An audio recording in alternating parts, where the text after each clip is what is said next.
Welcome, story lovers, to StoryTime Africa Tales. It's time to settle in, relax your mind, and let the gentle currents of today's story carry you away, long ago.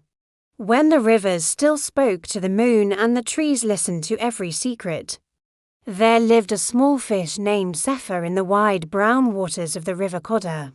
The river flowed beside a quiet African village where clay houses stood in a circle and children laughed as they chased goats at sunset. Now, Zephyr was not like the other fish.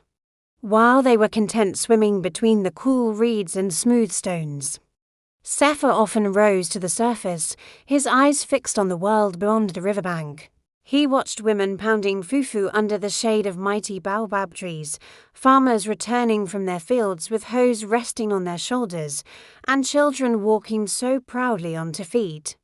Oh, how wonderful it must be to walk on land, Zephyr would sigh to himself. To feel the warm dust between your toes and to see the world without water blurring your eyes. The older, wiser fish warned him. "The river is our home, little one," said Grandmother Tilapia, her scales shimmering with age. "Water is the gift given to us. Do not envy what was not made for you." But Zephyr's heart was filled with longing, and he did not listen. One hot afternoon, when the sun beat fiercely on the village and the river grew still and quiet, Zephyr saw Coco the frog hopping along the grassy riverbank. "Frog," Zephyr called out, his voice bubbling to the surface. "You can swim and you can walk. Please teach me how to walk on land." Coco the frog let out a deep, booming laugh, his throat swelling like a drum. "My small friend," he croaked, "every creature has its own path. The river is yours and the land is mine. But if you truly wish to try, come to the edge of the water when the moon rises full and bright." That night, as the village fires glowed like fallen stars and the sound of drums echoed from a distant celebration, Zephyr swam to the riverbank.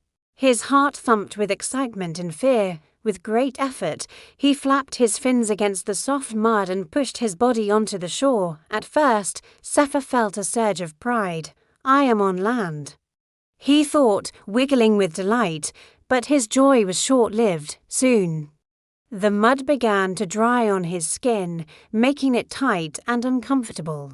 The air, so different from water, burned his gills, and his body, which felt so light in the river, grew heavy and clumsy. He gasped for breath and struggled, realizing that walking was not the easy, graceful dance he had imagined. Just then, a village boy named Kweku, who was fetching water in the soft moonlight, saw the little fish trembling on the ground. This poor fish will die here," Kweku said kindly to himself.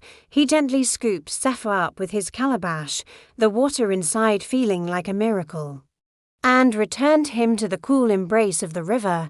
The water wrapped around Zephyr like a mother's arms. He breathed freely again, the life-giving liquid flowing through his gills, and felt his strength return almost instantly.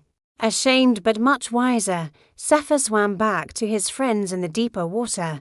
"You are right," he said softly, his voice filled with newfound humility. "The land is beautiful to look at, but it is not my place." From that day on, Zephyr no longer wished to walk on land. Instead, he found joy in exploring the depths of his own world.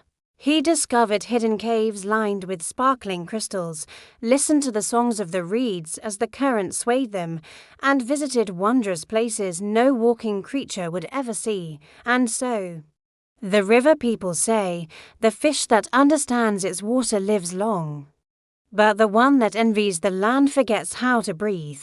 And that is why, to this day, fish admire the land from afar, but they know their true home is in the water, and they never try to walk upon it. Thank you for joining us for today's tale.